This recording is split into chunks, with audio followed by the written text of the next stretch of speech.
வணக்கம், நான் doctor Ramanathan Archuna from Jaffna. என்னென்றால் நான் வர சில நியூஸில் பார்த்துன்னு வந்து நான் ட்ரைவ் பண்ணி கொண்டிருக்கேன். இப்போ ஸ்ரீலங்கன் டைம் 2 மணி 17 நிமிடம் கொழும்பு நோக்கி பயணித்து கொண்டிருக்கிறோம். காலம் 9 மணிக்கு பாராளுமன்றம் போகணும். அந்த மார்னிங் டெக்ஸ்டர்ஸ் மாதிரி அங்கே போய் நித்திர தெரியலை. எனிவே ஒரு சில ஊடகங்கள் நான் பார்த்தேன்னா, என்னென்றால் தங்கை கௌசல்யா வந்து அரெஸ்ட் பண்ணப்பட்டிருக்கிறா, அரெஸ்ட் பண்ணப்பட்டுட்டு மற்றது ராமநாதன் அர்ச்சுனா வந்து அரெஸ்ட் பண்ணப்பட்டு பிணையில் விடுவிக்கப்பட்டார் என்றெல்லாம் ஊடகங்களில் நியூஸில் போட்டு கொண்டிருக்கிறீங்க. 2 விஷயம் கேட்கணும். உண்டு அது வந்து தயவு செய்து உங்களோட அடுத்த முறை எல்ஓடி, அதுக்கு அடுத்தது கொமர்ஷியல் கோர்ட்டில் நாங்கள் சந்திக்க வேண்டி வரும். இந்த 2 நான் இப்போ ஃபோன் பண்ணுறேன். முக்கியமாக ஐபிசி போன்ற தரங்கட்ட ஊடகங்கள், அது பாஸ்கரனாக இருக்கட்டும், யாராக இருக்கலாம், ஒரு லெவலுக்கு மேலே லிமிட்டுக்கு மேலே போயிடாது. இந்த ஊடகங்களில் உங்களோட கொமெண்ட், உங்களோட யூடியூப்பில் உங்களோட கொமெண்ட்டை பார்க்கவே சில எப்படி கிளிக்கன்னு உங்களுக்கு தெரியும். ஸோ இந்த ஊடகங்கள் ஒரு சில விஷயங்களை போடைகள் உண்மைத்தன்மையாக இருக்கணும். நீங்கள் சரியான பிளவுறீங்க. பட் அது எனக்கு அட்வான்டேஜஸ் என்னென்றால் நீங்கள் கஷ்டம் 3 விஷயம் சொல்லணும். இப்போ தான் அது எனக்கு லாபம் எனிவே. பட் நீங்கள் என்ன ப்ரொமோட் தான் பண்ணுறீங்க. பட் எனிவே அதால் ஒரு நெகட்டிவ் ப்ரொமோஷனாக இருந்தாலும் உங்களோட லிமிட் கூடிக்கொண்டு போகுது. ஸோ அப்படி யாரையும் அரெஸ்ட் பண்ணல. பாராளுமன்றத்துலேருந்து எனக்கு கடிதம் வந்திருந்தது. அந்த கடிதம் வந்து திங்கட்கிழமை காலமே நீதிமன்றத்துக்கு என்ன வர சொல்லியும் அதோட ஸ்டேட்மெண்ட்டும் கொடுக்கணும்னு சொல்லி பாராளுமன்றம் ஜெனரல் செக்ரட்டரியிலேருந்து வந்திருந்தபடியா நம்ம அந்த ஸ்டேட்மெண்ட்டையும் கொடுத்து திங்கட்கிழமை வந்து நீதிமன்றத்தில் போய் ஆஜராகினாங்க. இப்போ சும்மா பிடிச்சி அரெஸ்ட் பண்ணினது அப்படி என்றது என்றெல்லாம் இது. ஆனால் போலீஸாரால் வந்து அரெஸ்ட் பண்ணப்பட, நீங்கள் பாராளுமன்ற உறுப்பினர், உங்களை அரெஸ்ட் பண்ண இயலாது. அதால் நாங்கள் அவா பிடிச்சி அரெஸ்ட் பண்ண போகிறோம் என்று ஒரு கதை விட்டது. அப்போ நாங்கள் சொன்னாங்க, இல்லை வெரி சாரி, அது கஷ்டம் உண்டு. அது சம்பந்தமான வேறொரு பிரச்சனையும் போக இருப்பதால், பிரச்சனை ஒன்று எடுக்க இருப்பதால் நாங்கள் அது சம்பந்தமாக காய்க்க விரும்புகிறோம். 2வது அந்த ஏதோ கொஞ்சம் வைத்தியர்கள் சேர்ந்து வந்து ஏதோ சிக்னேச்சர் விட்டு எனக்கு விளங்கலை. நீங்கள் ஜனாதிபதி ஆக்கிப்பட்டு தான் விடுவீங்க போட்டுக்கு. அது சம்பந்தமாக என்னோட காய்ச்சவே 6 லட்சம் சனம் இருக்கிற இடத்துல 250 பேர் சிக்னேச்சர் எடுத்து வச்சுட்டு ரோட்ல இருந்து மட்டையில வச்சு விசிக்கினா தான். மற்றபடி அப்படி ஒரு சில்லறத்தனமான வேலையை விட்டு கொஞ்சம் பெருசாக யோசிங்கோ. உங்களோட தாழ் மனப்பான்மையால தான் ஐயோ ஒரு சின்னப்படியான ஒருத்தன் வந்து எம்எஸ்ஆ இருந்துட்டானே, இவன் வந்து எங்களுக்கு இவனை சேர் போட வந்துட்டு என்றதால தான் இன்றைக்கு நான் நம்பியா இருக்கேன். இந்த அரசியலை செய்ய வேண்டி வந்தது தமிழனுக்கு லாபம் தான். எனிவே நீங்கள் அப்படியான ஒரு சில்லறத்தனமான வேலையில செய்கிறதையும் கொஞ்சம் குறைக்க வேண்டும். அது 2வது. அது 3வது வந்து மட்டக்களப்பு போதனா வைத்தியசாலை சம்பந்தமாக தொடர்ந்து எனக்கு இமெயில்ஸ் வந்து கொண்டிருக்கு, கையால் எழுதி அனுப்பி கொண்டிருக்கிறோம். நான் நினைக்கிறேன் வடக்கு கிழக்கு தொடர்பான ஒரு சுகாதார அலசல் ஒன்று செய்ய வேணும் என்று சுகாதார அமைச்சு வந்து ஒரு வேலை ஒன்று செய்யணும். அப்படி இல்லை என்று சொன்னால் தேசிய மக்கள் சக்தியின் அரசாங்கம் விழுறதுக்கு முக்கியமான காரணமாக வடக்கு கிழக்கு சுகாதாரத்துறை காரணமாக இருந்திடுமோ என்ற ஒரு பயம் ஒன்று இருக்கு. ஸோ அது சம்பந்தமாகவும் நாங்கள் சம்பந்தப்பட்ட அதிகாரிகளோட கதைச்சிருக்கிறோம். அது சம்பந்தமாகவும் அவைக்கு ஃபோன் பண்ணியிருக்கிறோம். நீங்கள் வடக்கு கிழக்குன்ற சுகாதாரத்துறையை பார்க்கல என்று சொன்னால் it's going to be a wrong thing என்று anyway we'll see. அதே பிறகு இந்த 3 விஷயமும் நான் உங்களோட காய்ச்சினான். யாரையும் பிடிச்சி அரெஸ்ட் பண்ணல, அப்படி அரெஸ்ட் பண்ணாமல் நீங்கள் விரும்பின மாதிரி இது ஒன்றும் பயங்கரவாத தடை சட்டம் இல்லை. எனிவே நாங்கள் அது சம்மந்தமாக பார்ப்போம், அது சம்மந்தமாக நடவடிக்கை எடுப்போம். தொடர்ந்தும் சட்ட சிக்கல்களை இவை ட்ரை பண்ணி கொண்டிருக்கிறபடியா இவையை பொறுத்த வரைக்கும் சரியாக கஷ்டப்பட்டு கொண்டிருக்கணும் காசுகள் சேர்க்கறது. ஆனால் எனக்கு ஃபினான்ஷியல் எய்ட் வந்து இந்த ஃபோன் விடுது, எனக்கு ஃபினான்ஷியல் எய்ட் வந்து கிடைச்சு கொண்டிருக்கு. ஸோ நீங்கள் கஷ்டப்பட்டு தான் ராசா அந்த வழக்குகளை போய் கஷ்டப்படணுன்றதை உங்களுக்கு சொல்லிக்கொண்டு சந்திப்போம். தேங்க்யூ.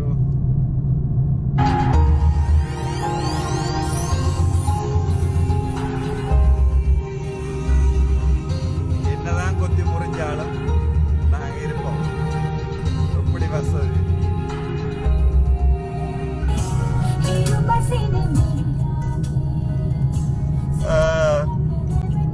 டிரைவ் பண்ணைகளை வந்து எங்கள்கிட்ட நேரம் பழைய ஞாபகங்கள் வரும்.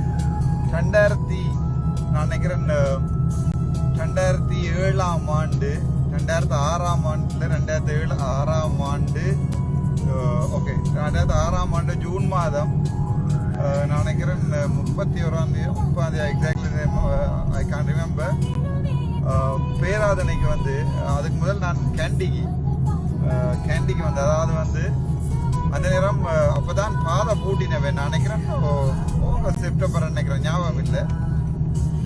அப்போதான் பாதை பூட்டின நேரம் சுத்தமாக யாழ்ப்பாணத்திலே பிறந்து வளர்ந்ததால அவ்வளவு பெருசா இங்கிலீஷும் தெரியாது சிங்களமும் தெரியாது 2006. ஸோ அப்போ அந்த நேரம் ஒரு நாளைக்கு 14 பேர் 13 பேர் என்று சொல்லி ஒட்டுக்குழுக்களால் சுடப்பட்டு கொண்டிருந்த காலம்.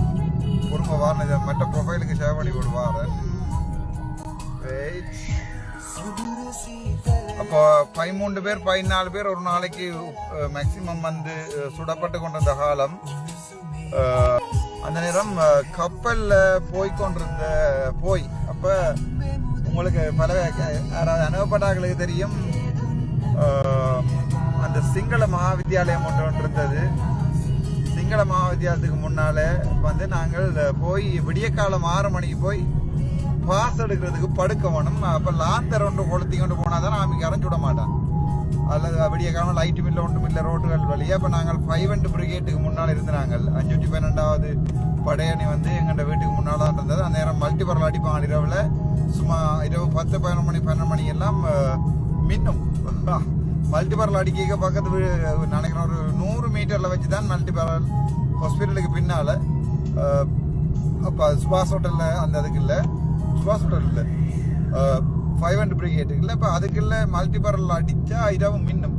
அப்போ விடிய காலமாக லாந்தரை கொளுத்தி கொண்டு போய் அங்கே படுத்திருக்கிறது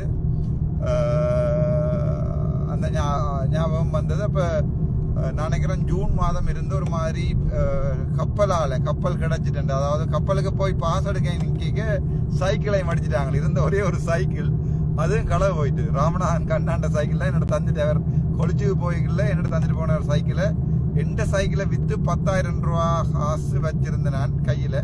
அம்மாவும் அப்பாவும் வந்து அந்த நேரம் கிளிநொச்சிக்கில் மாட்டுப்பட்டு அப்பா அங்கால தானே அம்மாவும் போயிட்டு. அப்போ என் சைக்கிளை விற்று 10,000 ரூபா காசு இருந்தது. அண்ணாண்ட சைக்கிள் வந்து எனக்கு தந்துட்டு போனவர். அப்போ அந்த சைக்கிளை வச்சிருந்தேன் நான்.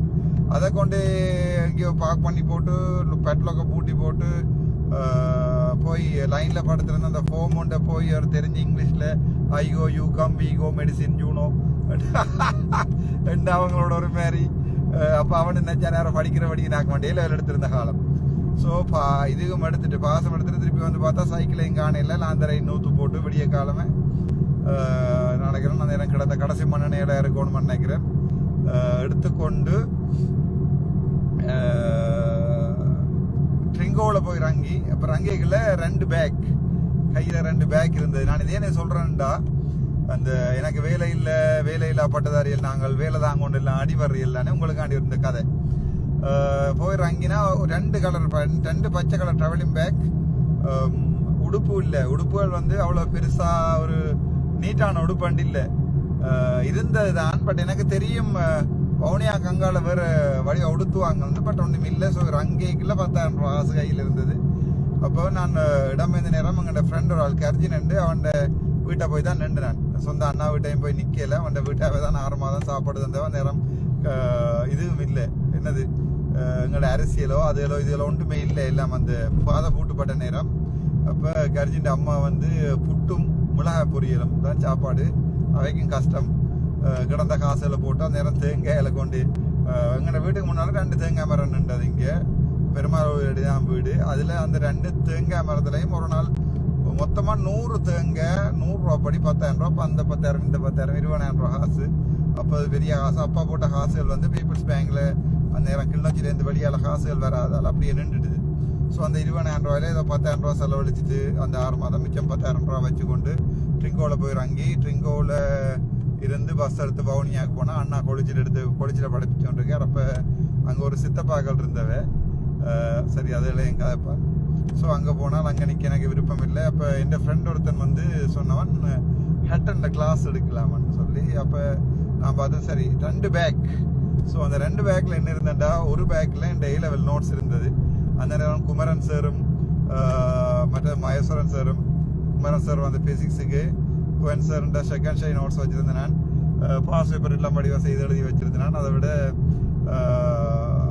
சிவத்திரன் சார்கிட்ட நோட்ஸும் வேண்டி எழுதி வச்சுருந்தேன். பட் நான் படித்தது மகேஸ்வரன் சார்கிட்ட குட்டி மக்கரன்னு சொல்லுவாங்க சார், இப்போ படிப்பார் நினைக்கிறேன்.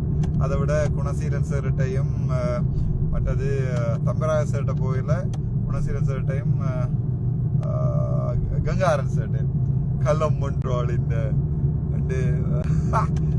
அன்றைக்கு கங்காரன் சார் கண்ணான் சரியான சந்தோஷமா இருந்தது கிரீன் கிராஸ்ல. ஸோ விழாவேட்ட கொப்பியலும் வந்து என்னட்ட இந்த ஹேண்ட் ரைட்டிங் கொஞ்சம் ஓரளவு பரவாயில்லை. இப்போ அது ஒரு சொத்தாக எடுத்துக்கொண்டு போய்தான் வவுனியாளர் அங்கி அந்த 2ஐயும் எடுத்துக்கொண்டு பஸ் எடுத்துக்கொண்டு தாண்டி போய் கொண்டிருக்கேன். வவுனியாளர் அங்கி 2 பேக்கையும் எடுத்துட்டு போவோம். அமிக்காரன் பார்க்குறாங்க, மல்லிகோ இது ஒன்றும் தெரியாது, ஐகோ கேம்பஸ் யூனோ ஒன்று போயிட்டு இருக்கோம். இப்போ இங்கிலீஷும் தெரியாது, சிங்களமும் தெரியாது. போய் கேண்டியில் இறங்கினா அப்போ சத்தியில் ஆடு கொள்ளிக்கிட்டு பஸ்ஸில் கேண்டியில் இறங்கி இங்கே எடுத்துட்டு அழுகை இல்லாமல் வந்துட்டு எங்கே போகிறோன்னு தெரியாது. அப்போ ஒரு முஸ்லீம் அண்ணா அவரால் தான் வந்து இப்போ அவையெல்லாம் எங்கே இருக்கணுமோ என்ன ஞாபகம் இருக்கணுமோ தெரியாது வந்து எங்கே போகிறீங்க தம்பின்னு சொல்கிறேன். நான் ஹெட்டன் போகணுமெண்டேன். இது என்ன இப்போ உடுப்பு, இது என்ன பேக் எல்லாம் இவ்வளோ பெரிய சாமானாக இருக்குது, குண்டு உண்டு. அப்போ 2006ஆம் ஆண்டு அஞ்சு இல்லை அண்ணன், இது வந்து இந்த புத்தகங்கள்ட்ட திறந்து பார்த்துட்டு சரி வாடாப்பாண்டு 2 தோல்லையும் வந்து அந்த 2 பேக்கிண்டா கைப்பிடி அறந்துச்சு. 2 தோல்லையும் அதை எடுத்து போட்டுக்கொண்டு எனக்கு இப்போ ஞாபகம் இருக்குது, கொண்டு போய் தான் ஹெட்டன் பஸ் இதில் ஏறுங்கன்னு சொல்லி ஏற்றிட்டு பேசி போட்டு இப்படி தனியாக தெரியக்கூடாது, போலீஸ்காரன் ஆமிக்காரன் பிடிச்சாங்கன்னா திருப்பி வெளியே வரையிலாது, உங்களுக்கு தமிழும் தெரியாது இங்கிலீஷும் தெரியாதுன்னு சொல்லி ஹெட்டன் பஸ்ஸில். ஸோ ஹெட்டன் அதுவும் ஒரு காதல் கதைப்போம், ஒரு நாளைக்கு அதை கதைப்போம். ஹெட்டனில் போய் அப்போ சுற்றி போகுது கம்போல கிணியத்தின நாவலை பிடின்னு பஸ் சுற்றுது. எனக்கு சும்மா உலகம் முழுக்க சுற்றி கொண்டிருக்கு. பஸ்ஸில் நின்று எடுத்தா ஜெலோ கலரில் சத்தி, எல்லா இடம் சத்தி, ஃபுட்போர்ட்டில் நின்று உடுப்பு கிடுப்பு எல்லாம் சத்தி. போய் ஹெட்டனில் இறங்கி அப்போ ஒரு 6000 ரூபா மிச்சம் இருந்தது. 4000 ரூபாய்க்கு ஒரு வெள்ளை கலர் சப்பாத்து, ஒரு வெள்ளை கலர் சப்பாத்து, பச்சை கலர் டிஷர்ட் எனக்கு வேண்டிய ஞாபகம் இருக்கு. இறங்கி போய் அங்கே ஃபர்ஸ்டாக கிளாஸ் எடுக்க ஸ்டார்ட் பண்ணது. ஸோ நினைக்கிறேன் எனக்கு ஃபர்ஸ்ட் மந்த் வந்தது வந்து 1500 ரூபா, ஒன்லி 1500 rupees தான் ஃபர்ஸ்ட் மந்த். நான் கிளாஸ் கொடுத்து அதுக்கு பிறகு கொஞ்சமாக இப்போ நான் எப்படி ஃபேமஸ் ஆகினோ அப்படி யாழ்ப்பாணத்துலேருந்து டாக்டர் ஆள் வந்திருக்காரு. அப்போ எனக்கு மொலிகுலர் பயாலஜி கிடைச்சிருந்தது. அதுக்கு பிறகு திருப்பி டென்டலுக்கு போய் டென்டலில் இருந்தால் மெடிசின் வந்தேன். அப்போ யாழ்ப்பாணத்துலேருந்து டாக்டர் ஆள் வந்து படிப்பிக்கிறாருன்னா அது பிறகு ஹெட்டனில் இருந்தேன். ஹெட்டன் ஆக்களுக்கு எல்லாம் தெரியும், எனக்கு ஹெட்டன் அத்துப்படி. நான் ஹெட்டனில் தான் வாழ்ந்தேன். ஹெட்டன் தான் என்ன தூக்கி வச்சு வாழ வச்ச முதலாவது வீடு. அதுக்கு பிறகு மஸ்கலியா, நோவுட், மற்றது புகவந்தலாவை, தலவாக்கொலை, டிக்கோயா, இங்கே இருந்து மல்லிகைப்பூ சந்தி தான் என் கிளாஸ் ஸ்டார்ட் பண்ணது, உங்களுக்கு தெரியும். அதுக்கப்புறம் மாணிக்கப்பிள்ளையாளுக்கு மேலே இருந்து நாங்கள். அதுக்கப்புறம் அங்கே ஒரு வீடு ஒன்று முடிச்சிருந்து நாங்கள். பெரிய கதை சொந்த கதை எல்லாம் இருக்குது. Will talk about it later. நாங்கள் அப்புறம் காப்பி சம்பந்தமாக அதுக்கப்புறம் 2007ஆம் ஆண்டு போய் இறங்கினது பேராதன பல்கலைக்கழகத்தில். அப்போவும் நான் அப்போ எனக்கு ஃபேக்கல்ட்டியில் வச்சிருந்த, அதாவது வந்து இப்போ நான் குளப்படி என்று தெரியும். ஸோ ஜெஃப்னா சீனியர்ஸ் வந்து சொல்லிட்டாங்க டென்டலில் ஒருத்தன் பாரான் அர்ச்சனான் ஒருத்தன் பாரான். எங்களுடைய முக்கியமான சீனியர்ஸ் ஐயா சகல கௌஷியண்ணாக்கும் மற்றது எங்களோட பிரதீபன் அலியா என்றெல்லாம் சொல்லுவார்கள். போனால் தமிழில் தூசனா போயிடும். சகடைக்கும் அவருக்கு கௌஷியண்ணாண்ட பேர் வந்து சகட, அதாவது கேம்பஸ் போனோன்னு ஒரு பேர் வைக்கிறாங்க. பேர் வைக்கிறவன் அதில் அவற்ற கார்டு நேம் மட்டும் சொல்லுவோம். கௌஷியன் காய்க்க மாட்டோம், சகடின்னு காய்ப்பாங்க. அது ஒரு ரேக்கிங் கல்ச்சர். அது மாதிரி இன்னொரு பிலாவ் சீனியர் வந்து பிரதீபன், அவர் வந்து பதுல, அவற்ற பேர் வந்து அலி டேஷ். அந்த டேஷ் சொல்லல, அது அலி முடுக்கு. அது பேர் ஆனதா 3ஆவ பானாவ வேற மாதிரி மாற்றி விட்டாங்க. அது அலி முடுக்குன்னு தான் சொல்றது. சிங்களத்தில் அலி முடுக்குன்றது வந்து கண்டியில் இருக்கிற ஒரு சின்ன டவுன் உண்டு. அந்த இடத்துல இருந்து வந்தபடி ஏதோ அவருக்கு அந்த பேர் வச்சிருந்தது எனக்கு தெரியல.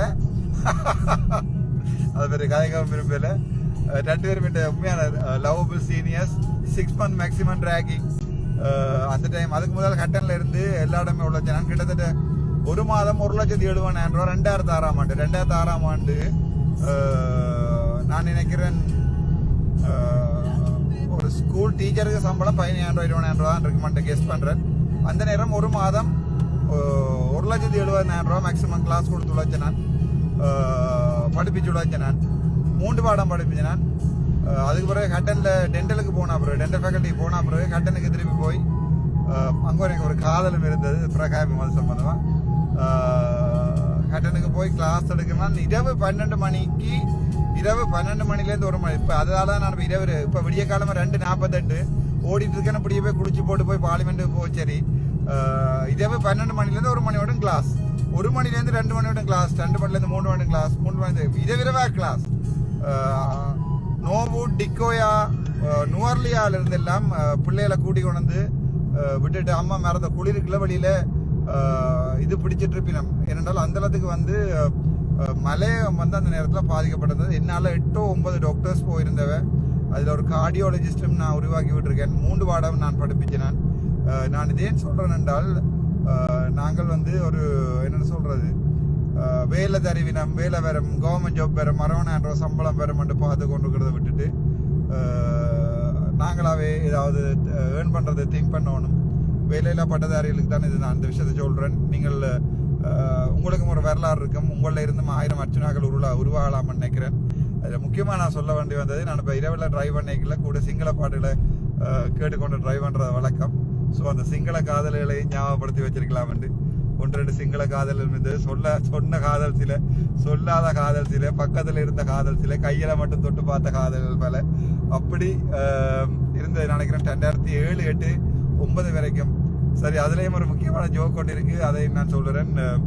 அதையும் உங்களுக்கு அதனால தான் இந்த சிங்களத்தை படிக்க வேண்டி வந்தது. ஏனென்றால் நாசா ஒருத்தன் இருந்தவன் டென்டல் ஃபேக்கல்ட்டியில, ரண்டி என்று இன்னொருத்தன் இருந்தவன், மற்றது லவ் பிரதன் காட்ட மறந்து போனேன் நான். நாங்கள் 4 பேர் தமிழ் படிகள் 4 பேர். அவன் நாசா வந்து என்னடால் நல்லா சிங்களம் கதைப்பான். ஆனால் எனக்கு அந்த நேரம் சிங்களம் தெரியாது, பட் ஓரளவு இங்கிலீஷ் தெரியும். I go, you come, so we can go, அவ்வளோ தெரியும். அவ்வளோதான் சிங்களம் தெரியும். சரி, இங்கிலீஷ் தெரியும். ஆனால் அவன் நாசா வந்து நல்லா சிங்களம் கதைப்பான். அப்போ அவன் என்னண்டா சிங்கள பிள்ளைகள் எல்லாரோடையும் போய் காய்ச்சுவான். அவனை சுற்றி எப்படி 6-8 சிங்கள பிள்ளைகள் நிற்பாங்க இந்த நேரம். அதுக்கு அடுத்த சிங்களம் பொருளா சிங்களம் படிக்கணும்ட்டு. அது பிறகு கௌஷன் நட போய் கேட்கறது, கௌஷன் எனக்கு நீங்க சிங்களம் படிச்சுட்டு பிரச்சனை வர மாட்டேன். அது பிறகு அந்தால் கேன்லமே ஆண்ட என்ன, பிரிமிலமே ஆண்ட என்ன, கேனு அண்ட என்ன, கேனி என்ற என்ன ஒவ்வொரு சிங்களமா அந்த அறுத்து படிப்பிச்சு எனக்கு. கௌஷன் இப்போ லண்டன்ல இஸ் அ கன்சல்டன்ட். மிச்சம் தெரியாது, நான் நினைக்கிறேன் ஓர்த்தோடோன்டிக் சர்ஜன் நினைக்கிறேன், எனக்கு தெரியாது. கௌஷனை இந்த லைவை பார்த்தா ஒரு நாளைக்கு எடுங்க கோல், நான் கதைப்போம். அதை விட நான் ஹட்டன்ல படிப்பிக்க 3 பாடம், மேல ஒரு பயோ, பிசிக்ஸ், கெமிஸ்ட்ரி 3 பாடம் படிப்பிச்சேன். நான் இரவு பகல் படிப்பிச்சேன். நான் எத்தனையோ பேச்சுக்கு தனியாக படிப்பிச்சேன். நான் அங்கே படிப்பிச்ச டியூஷன் சென்டர்ஸ்ல இருக்கிற எல்லாரையும் விட்டு போட்டு முழு டியூஷன் உடைச்சு நான் எடுத்து படிப்பிச்ச ஒரு காலம் இருந்தது. அதான் சொல்றேன், ஏலாண்டு இல்லை, உங்களையும் கிணவே டேலண்ட் இருக்கும், இது படிங்கோ. மற்றது லாங்குவேஜ் சரியான முக்கியம். அதையும் நான் உங்களுக்கு சொல்ல ஆசைப்படுறேன். தன்னோட சிங்கள பாட்டுகளை கேட்டு பாருங்கோ. அந்த ஒரு மொழி தெரியாட்டிலும் அதில் ஒரு சரியான சந்தோஷம் இருக்கு. தேங்க்யூ. நாங்கள் மீண்டும் சந்திப்போம். டாக்டர் ராமநாதன் அர்ச்சனா.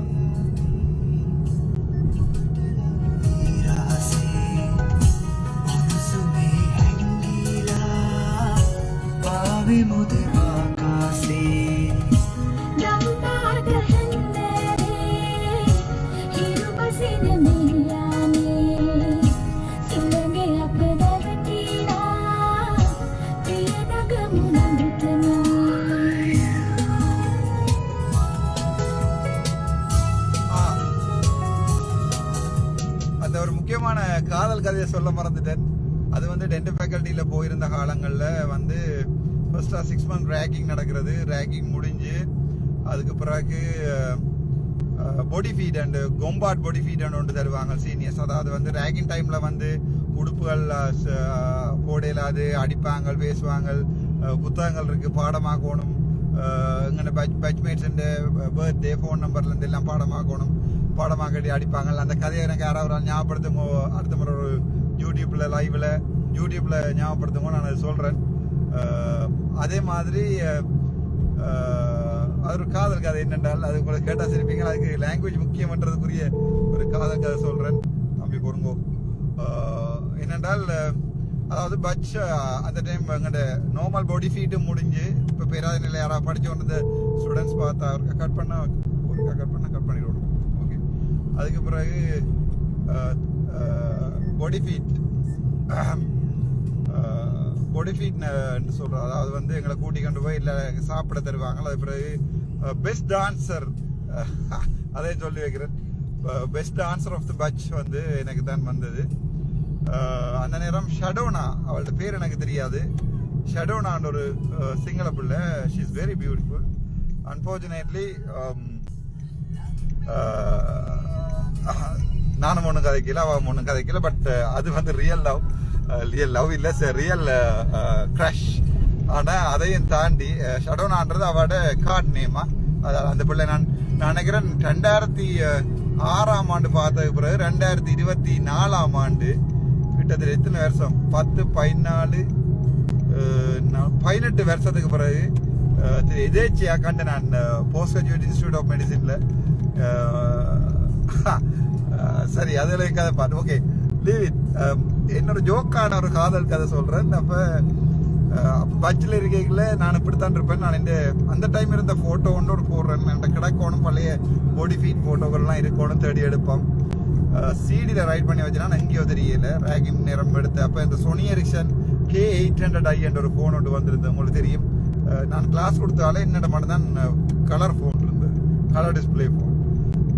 அப்போ அதாவது பட்ஜில் வந்து யார் ஃபர்ஸ்டா ஹிச் ஆகுறன்னு சொல்லுவாங்க. இதுல பேராதனை பாஸ்வேர்ட் இருந்தா தெரியும். அங்க ஒரு கோட் பேர்டுகளுக்கு எனக்கு பாவிக்கிறது மல்கா பண்ணுவாண்டு. கேர்ள்ஸோட போயிருந்து காய்ச்சிருந்தா சொல்றது மல்காடனுவாண்டா போய் கேர்ள்ஸோட போய் பூ பிடிங்க கொண்டு சொல்றது மல்காடனோட பூ பிடிங்கிறது. அப்படி அந்த கொஞ்சம் வேர்ட் இருந்தது. அது பஸ்ல மாக்கந்த பஸ்ல நாங்கள் கதை கேட்கல. மற்ற சாதாரண மக்களுக்கு தெரியாது. மச்சான் மல்காடனுவா மச்சான் பலவாங்குவோன்னு சொல்லிக்க மேராவன் பூ பிடுங்குறா பேர்றான்னு சொல்லிக்கல. அது வந்து மற்ற பாமர மக்களுக்கு விளங்கும். அதான் கேம்பஸ் படிகளுக்கு மட்டும் விளங்கும். ரோவரா போய் பூ பிடுக்கிறாருண்டு அது மல்காடனுவான்னு சொல்றாங்க. அது மாதிரி ஹிச் ஆகுறேன்டா ஃபர்ஸ்டா ஹிச் ஆகுறேன்டா 2 பேர் ஒரு போயும் ஒரு கேர்ளும் லவ் பண்றதுதான் சொல்றது ஹிச் ஆகுறேன். அந்த நேரம் போயிருக்கேக்கல எனக்கு ஒரு அஃபேரும் ஸ்டார்ட் பண்ணல. ஃபர்ஸ்ட் டென்டல் ஃபேக்கல்ட்டியில போயிருக்கேங்க. இது கிட்டத்தட்ட 10-18 வருடங்களுக்கு முன்னுக்கு இருக்கிறதாக சொல்லி கொண்டிருக்கேன்.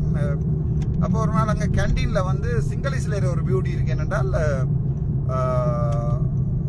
எல்லாமே கேன்டீன்ல இருந்து எல்லாம் லைன்ல நின்று சாப்பிடுவாங்க. எங்களை மாதிரி இல்லை. எங்கதான் இடைக்க கொண்டு முன்னால போய் அண்ணன் விடத்தண்ணே நான் போயிட்டு அந்த தலைக்கு மேலால காசை கொடுத்து பண்றது. அங்க அப்படி இல்லாம லைன்ல நிற்பாங்க. யூனிவர்சிட்டி லெக்சரா வந்தாலும் ஸ்டூடெண்ட்ஸுக்கு பின்னால லைன்ல நிற்பினோம். அதான் சிங்களீஸ் பியூட்டி. ஸோ லைன்ல நிற்கல ஒரு நாள் எனக்கு தெரிஞ்ச சிங்களம் கமன்னேண்டா பரவாயில்ல, அது பாடமாக்கி வச்சு கமக்னேப்பா.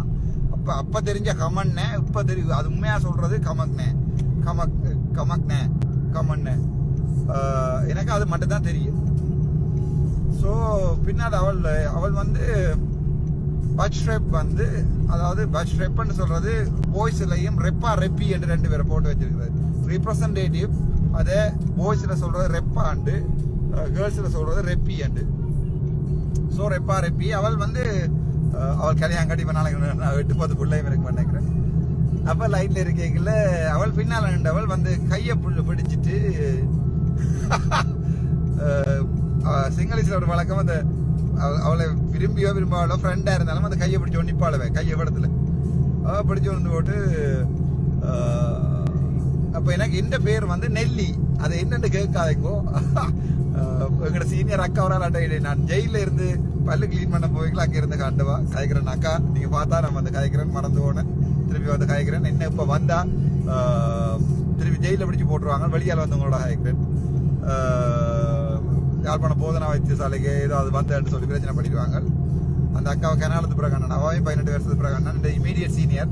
ஸோ விஷயத்துக்கு வருவோம். அப்போ லைன்ல இருக்க அவள் இப்படி கையை பிடிச்சிட்டு இருக்கா. அப்ப நான் நினைச்சேன் சும்மா அவள் கையை பிடிச்சிட்டு இருக்காளாங்க. அப்ப எனக்கு சொன்னால் நெல்லி மங்குவாட ஆதரவு, அதாவது நெல்லி நான் ஒன்ன விரும்புறேன். அப்ப எனக்கு சிங்களம் தெரியாது. கமக் நேர் தெரிஞ்சது அவ்வளவு தானே சிங்களம் தெரியும். நான் சரி ஏதோ சாப்பாடு கேட்கிறாள் போல அல்லது லைன்ல நிக்கிறதுக்கு பரவாயில்லையான்னு கேட்கிறாள் போல கண்டுட்டு. அப்ப அவள் சொன்னால் நெல்லி மங்குவாட ஆதரவு, நான் உங்களை விரும்புறேன் என்று. அப்ப நான் சொன்ன கமக் நேர், எனக்கு அது மட்டும் தான் தெரியும். அவளும் பயங்கர சந்தோஷமா இருந்து வேண்டி சாப்பிட்டு 2 பேரும் ஒரே பிளேட்லயே வேண்டி சாப்பிட்டு, நான் பண்ண சாப்பாடுல அவள் வேண்டி சாப்பிட்டாள். அப்ப நான் நினைச்சேன் இவள் சாப்பாட்டை தான் கேட்கிறாளாக்கும் எனக்கு சேர்த்து வேண்டு. நான் கமக்னேன்னு சொன்னேன். கமக்னேன் தான் பரவாயில்லை, கமக்னேன்னு சொன்னேன். அப்புறம் பரவாயில்லைன்னு வேண்டி எந்த பிளேட்லயே சாப்பிட்டு எனக்கு ஞாபகம் இருக்குது ஏதோ தொடர்ந்து சிங்களத்துல சொன்னவன் நான் தொடர்ந்து கமக்னேன்னு சொன்னேன். சண்டை பின்னேரம் படியர் எல்லாம் ஹாஸ்டல்ல கங்க்ராச்சுலேஷன்ஸ் சொல்லிட்டு போறானுங்க. என்ன ஹர்மமாடா, ஏதாவது ஸ்காலர்ஷிப். அப்ப அந்த நேரம் அப்பா கிள்ளஞ்சிலானே இப்ப ஸ்காலர்ஷிப்புகள் கிடைச்சி ஒரு 2500 ரூபா காசு எக்ஸ்ட்ரா வந்தா பேர்சரி வாரது. பேர்சரி 5000 ரூபா முதல் 2500 ரூபா வாரது. அப்ப பேர்சரியும் கேம்பஸ் படியல் இருந்தா அவங்களுக்கு இந்த கதையா. முக்கியமா பெராவில் படிக்கிறார்கள் அந்த குளிருக்குள்ள இப்ப நடந்து போறாங்களுக்கு தான் இந்த கதை. நாங்கள் இப்ப 14 வருஷத்துக்கு முன்ன முதலாக நடந்து போட்டாங்க. அப்ப அதுக்கு பிறகு அப்ப பைக் ஒன்றும் இல்லை, பைக் வேண்டியில. அப்ப நான் பைக் வேண்டிட்டேன் ஒரு கருப்பு கலர் பல்சர் 200 பல்சர் ஒன்று வேண்டி வச்சிருந்தேன். ஸோ அவள் ஏதோ நான் சாப்பிட்டு முடிய அவள் அண்டு வந்து கேட்டா நான் பைக்ல ஏற்றிட்டு போகணும். சரி என்னடா ஒரு சிங்கள பிள்ளை தானே பைக்ல ஏற்றிட்டு போகணும்னு கேட்குன்னு போட்டு நானும் அவள் பைக்கில் ஏற்றிட்டு அவள் வேற தோல்ல கையில போட்டு வந்து கொண்டே கொஸ்டல்ல ரக்கிட்டு எனக்கு என்ன நடந்ததுன்னு தெரியாது. கொஸ்டல்ல ரக்கிட்டு திருப்பி அவ பொடியல் உடுப்பெல்லாம் நான் கலட்டி ரெடியாக மச்சான் லாஸ்ட் ஈவெண்ட் ரெடியாகு கங்க்ராச்சுலேஷன்ஸ் பின்னடாண்டு. அப்ப தமிழ் படியல் அந்த நாசா இருக்கணும் எனக்கு நாசாவா ரண்டியாவும் தெரியாது பெரிய கேம் அடிச்சு விட்டாண்டு. அப்ப நான் என்னடாண்டு கேட்க சொன்னாங்க மச்சான் அதுக்குள்ள ஹிச் ஆயிட்டேன் மச்சான். தொடங்கி இப்பதான்டாப்பா பாடி ஃபீட் முடிஞ்சது 2வது நாள் ஹிச் ஆயிட்டேன். நீ தான் எங்கிட்ட பட்ஜெட் ஃபர்ஸ்ட் கிச்சன்டா ஃபர்ஸ்ட் கப்பல். நான் சொன்னேன் என்னடா சொல்றீங்க ஒன்றுமே விளக்கலையே மச்சான்ட்டு. டேய் நீ எல்லோடா ரெப்பி யோமன்ட்டு சொல்லி நீ மச்சான் பெரிய வாங்கலடாப்பா ரெப்பி யோமன்ட்டு அவள் அங்கே எல்லாம் ரெடி பண்றாங்க செலிப்ரேட் பண்றது. நான் சொன்னேன் என்னதுக்கடா ஓமன்ட்டு. டே அவளை லவ் பண்றேன் நீ இல்லடா ஓமன்ட்டு சொல்லி. நான் சொன்னேன் நான் சொல்லவே இல்லை மச்சான், நான் ஐ லவ் யூன்னு சொல்லவே இல்லையடா. நீ ஐ லவ் யூன்னு சொல்லாலே அவள் உனக்கு அவன் நாசாக்கு நல்லா சிங்களம் தெரியும். அப்ப அவன் சொன்னா டே அவள் மங்குவாட ஆதரேன்னு நான் உனக்கு லவ் பண்ண சொல்றேன், நீ கமன் நேன்னு சொல்லிக்காய். நான் சொல்லிட்டு எனக்கு தெரிஞ்ச சிங்களம் கமன் நே மட்டும் தான்டா, கமக் நேன்னு தான் சொன்னா மச்சான்ட்டு. அவன் சொன்னாட்டு இப்ப பெரிய பிரச்சனையா போகுதுடாப்பா சொல்லட்டு. அப்ப எனக்கு என்ன செய்யறது, அவள் வடிவான பிள்ளை. ஆனால் என்னன்னா அன்னைக்கு அவள் ஒரு அஃபேரும் இருக்கல, ஒரு நல்ல ஃப்ரெண்டா தண்டத்தினாங்க. அப்ப கால் பண்ணி hello how are you, I am fine, thank you நெல்லி. நான் வாழ்க்கையில நினைக்கவே இல்லை. நான் அப்ப எனக்கு அவள் சொன்ன சிங்களம் எனக்கு விளங்காது தானே. நான் வாழ்க்கையில நினைக்கவே இல்லை. I never thought நீங்க ஓமண்டுவீங்கன்ட்டு. உண்மையாவே சரியான சந்தோஷம். என்னத்துக்கு ஓமண்டு என்னத்துக்கு ஓமண்டு அரை இங்கிலீஷ்ல இல்ல நான் உங்களை லவ் பண்றேன்னு சொன்னா நீங்க ஓமன்னு சொல்றீங்க. இப்ப நான் ஓமன்னு சொன்னேன். இல்ல நீங்க கமன்னு சொன்னீங்கன்னு சொல்லி அது எனக்கு தெரிஞ்ச சிங்களம் அது மட்டும் எனக்கு தெரிஞ்ச சிங்களம் அது மட்டும் தானு சொல்லி அது பிறகு இல்ல இங்க வேறுங்கோ நான் வீட்டை கேட்கணும் அப்பா கிட்ட வச்சுட்டு எனக்கு அப்படி டக்கட்டு ஓமன்னு சொல்லிடாது, எனக்கு ஒரு கொஞ்சம் டைம் வேணும். உடனே எடுத்தோட மாத்தேன் அவள் அழுதுகுள்ளார வலிக்கிட்டாள். என்டி ஐயோ நான் எல்லாருக்கும் சொல்லி போடணும் அப்படி இப்படி பேர் கூப்பிட்டு எக்ஸ்பிளைன் பண்ணி அவங்க வளமே அந்த ஃபர்ஸ்ட் கிச்சன் சொன்னா திருப்பி இவங்க டென்ட ஃபேக்கல்ட்டில யாராவது பார்த்து தான் தெரியும். டென்ட ஃபேக்கல்ட்டி கேண்டீன் இருக்கு தானே கிளினிக்கல் பில்டிங் இந்தியாவில். அதுல திருப்பி அந்த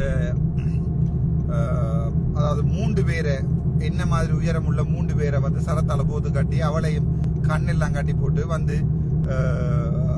அந்த மூட்டை மாதிரி எங்களை இருத்தி விட்டுட்டு அதுல தடவி உங்களோட பாய் ஃப்ரெண்டை கண்டுபிடிக்க சொல்லுவாங்க. அப்படி அது அவங்களோட ட்ரெடிஷன். அது ஒரு விழா மாதிரி கொண்டாடுறது. அவங்க எல்லாம் ரெடி பண்ணிட்டாங்க. அது பிறகு நான் இல்லைன்னு அதுக்கு பிறகு அவன் ரெப்பா இருந்தவன். அப்ப அவன் ரெப்பா இவள் அழுது கொண்டிருக்க ரெப்பா போய் பின்னேரம் ப்ரோபோஸ் பண்ணிட்டான். நான் உங்கள்ட்ட கேட்கறது நாங்கள் நீங்க அதுக்குள்ள போய் அர்ஜுனாவை கேட்டீங்கன்ட்டு. அப்ப அவள் கேட்டால் தான் ரெப்பாக்கு ஓகே சொல்றோம் உங்களுக்கு பரவாயில்லை. அப்பாடா சனியன் கலைஞ்சிச்சு. அப்படி சனியன் கலைஞர் சொல்லக்கூடாது. அப்பாடா சந்தோஷம் சொல்லி நான் சொன்னேன் இல்லை எனக்கு சந்தோஷம் பட் எனக்கு ஒரு மாதிரி இருந்தது இந்த பஸ் லவ் பண்ணிட்டு நான் திருப்பி விடணும் பஸ் லவ் எனக்கு தெரியல பஸ் லவ் இல்லை கேம்பஸில் அதே பிறகு நான் பேராதனையில் 2 வருஷம் இருந்தேன் நான் யாரையுமே காதலிக்கவும் இல்லை ஒன்றும் இல்லை அந்த 2 வருஷமுமே அப்படியே போயிட்டு எனக்கு அது பிடிக்கல பேராதனையை விருப்பம் இல்லாமல் போயிட்டு அது பிறகு அதனால நான் பேராதனையை விட்டுட்டு மெடிசனை போனதுக்கு இன்னொரு காரணம் ஸோ அதுக்கு பிறகு அண்டு பின்னரமே அவனுக்கு ஓமல்ட்டாள் ரெப்பாகு அது பிறகு அண்டு பின்னரை செலிப்ரேட் பண்ண இப்போ கண்ணுக்குள்ள நிற்கிது இது நான் ஏன் சொல்கிறேன்டா லாங்குவேஜ்ன்றது சரியான முக்கியம் முக்கியமாக இந்த சிங்கள பாடல்களை கேட்டுன்னு போய்க்கலாம் அந்த ஞாபகம் பாருது பேராவில் புரிஞ்சுக்குமார் வணக்கம் நான் டாக்டர் ராமநாதன் அர்ச்சுனா ஃப்ரம் ஜெஃப்னா என்னென்றால் நான் வேற சில நியூஸ்கள் பார்த்துன்னு வந்து நான் ட்ரை பண்ணி கொண்டிருக்கேன் இப்போ ஸ்ரீலங்கன் டைம் 10 மணி 17 நிமிடம் கொழும்பு நோக்கி பயணித்து கொண்டிருக்கிறோம் காலம் 9 மணிக்கு பாராளுமன்றம் போகணும் அந்த மார்னிங் லெக்சர்ஸ் மாதிரி அங்கே போய் நித்திர ஓடுறது தெரியல எனிவே என்னென்றால் ஒரு சில ஊடகங்கள் முக்கியமாக சக்தி டிவி மட்டுமல்ல சக்தி டிவி மற்றும்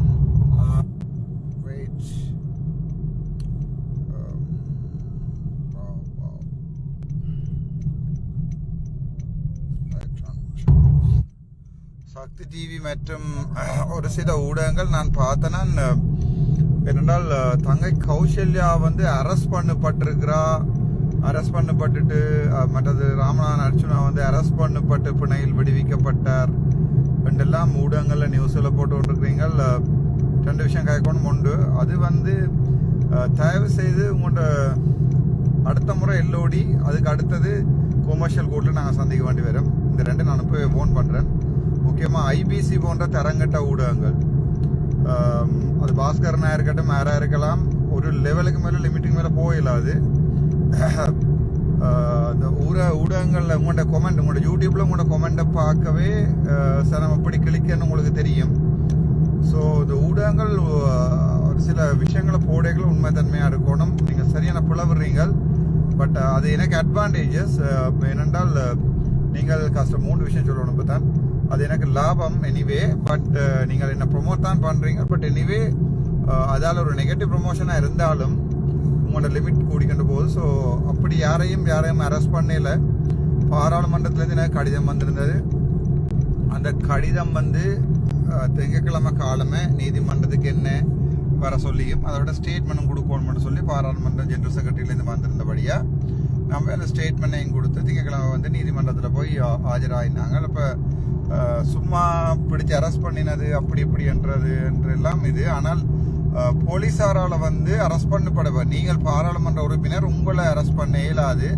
அதெல்லாம் நாங்கள் அவா பிடிச்சி அரெஸ்ட் பண்ண போகிறோம் என்றொரு கதை விட்டது அப்போ நாங்கள் சொன்னாங்க இல்லை வெரி சாரி அது கஷ்டம் உண்டு அது சம்பந்தமான வேறொரு பிரச்சனையும் பிரச்சனை ஒன்று எடுக்க இருப்பதால் நாங்கள் அது சம்பந்தம் காய்க்க விரும்புகிறோம் 2வது அந்த ஏதோ கொஞ்சம் வைத்தியர்கள் சேர்ந்து வந்து ஏதோ சிக்னேச்சர் விட்டு எனக்கு விளங்கல நீங்கள் ஜனாதிபதி ஆக்கிப்பட்டு தான் விடுவீங்க போட்டுக்கு அது சம்பந்தமாக என்னோட காய்ச்சவை 6 லட்சம் ஜனம் இருக்கிற இடத்துல 250 பேர் சிக்னேச்சர் எடுத்து வச்சுக்கிட்டு ரோட்ல இருந்து மட்டையில் வச்சு விசிக்கினா தான் மற்றபடி அப்படி ஒரு சில்லறத்தனமான வேலையை விட்டு கொஞ்சம் பெருசாக யோசிங்கோ உங்களோட தாழ்வு மனப்பான்மையால தான் ஐயோ ஒரு சின்ன படியான ஒருத்தன் வந்து எம்எஸ்ஆ இருந்துட்டானே இவன் வந்து எங்களுக்கு இவனை சேர் போட வந்துட்டு என்றதால தான் இன்றைக்கு நான் எம்பியா இருக்கேன் இந்த அரசியலை செய்ய வேண்டி வந்தது தமிழனுக்கு லாபம் தான் எனிவே நீங்கள் அப்படியான ஒரு சில்லறத்தனமான வேலையில செய்கிறதையும் கொஞ்சம்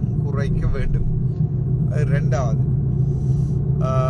அது 3வது வந்து மட்டக்களப்பு போதனா வைத்தியசாலை சம்பந்தமாக தொடர்ந்து எனக்கு இமெயில்ஸ் வந்து கொண்டிருக்கு கையால் எழுதி அனுப்பி கொண்டிருக்கிறோம் நான் நினைக்கிறேன் வடக்கு கிழக்கு தொடர்பான ஒரு சுகாதார அலசல் ஒன்று செய்ய வேணும் என்று சுகாதார அமைச்சு வந்து ஒரு வேலை ஒன்று செய்யணும் அப்படி இல்லை என்று சொன்னால் தேசிய மக்கள் சக்தியின் அரசாங்கம் விழுறதுக்கு முக்கியமான காரணமாக வடக்கு கிழக்கு சுகாதாரத்துறை காரணமாக இருந்திடுமோ என்ற ஒரு பயம் ஒன்று இருக்கு ஸோ அது சம்பந்தமாகவும் நாங்கள் நாங்கள் சம்பந்தப்பட்ட அதிகாரிகளோட கதைச்சிருக்கிறோம். அது சம்பந்தமாக அவைக்கு போன் பண்ணியிருக்கிறோம்.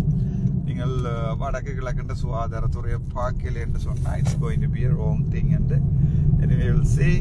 அதே பிறகு இந்த 3 விஷயமும் நான் உங்களோட காய்ச்சினான். யாரையும் பிடிச்சி அரெஸ்ட் பண்ணல, அப்படி அரெஸ்ட் பண்ணாமல் மேலே இருக்கவே மாதிரி இது ஒன்றும் பயங்கரவாத தடை சட்டம் இல்லை. எனிவே நாங்கள் அது சம்மந்தமாக பார்ப்போம், அது சம்மந்தம் நடவடிக்கை எடுப்போம். தொடர்ந்தும் சட்ட சிக்கல்களை இவை ட்ரை பண்ணி கொண்டிருக்கிறபடியா இவையை பொறுத்த வரைக்கும் சரியாக கஷ்டப்பட்டு கொண்டிருக்கணும் காசு சேர்க்கறது. ஆனால் எனக்கு ஃபினான்ஷியல் எய்ட் வந்து இந்த ஃபோன் விடுது, எனக்கு ஃபினான்ஷியல் எய்ட் வந்து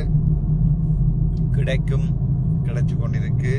ஸோ நீங்கள் கஷ்டப்பட்டு தான் ராசா அந்த வழக்குகளை போய் கஷ்டப்படணுன்றதையும் உங்களுக்கு சொல்லிக்கொண்டு